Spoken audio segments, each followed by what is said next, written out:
Friends, അസ്സലാമു അലൈക്കും. നമ്മളൊരു പുതിയ മോഡൽ ചുണ്ടലാണ് അത് ഉണ്ടാക്കിയിരിക്കുന്നത്.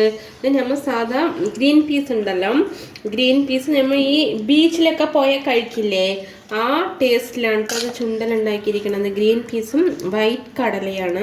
ഇതിൽ നമ്മൾ വന്നിട്ട് ഈ സാധാ ചുണ്ടൽ കടലിട്ട ഈ ടേസ്റ്റ് കിട്ടില്ല. ഇത് നല്ല ഭയങ്കര ടേസ്റ്റാണ് കേട്ടോ അത്.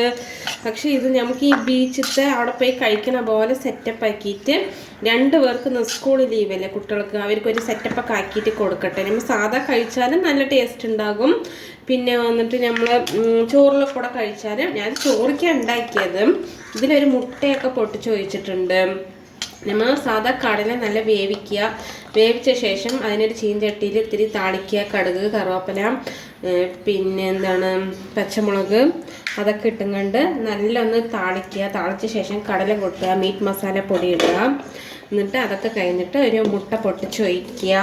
കുറച്ച് മല്ലിച്ചപ്പ് ഇട്ടിട്ട് കുരുമുളക് ഇട്ടുകൊണ്ട് നല്ലൊന്ന് ഇളക്കി വിട്ട് ഈ പരുവത്തിൽ വീഴും. ഇതേപോലെ ചെയ്യാത്തവരൊന്ന് ചെയ്ത് നോക്കൂ കേട്ടോ. വീഡിയോ ഇഷ്ടപ്പെട്ടാൽ ലൈക്ക് ചെയ്യാം.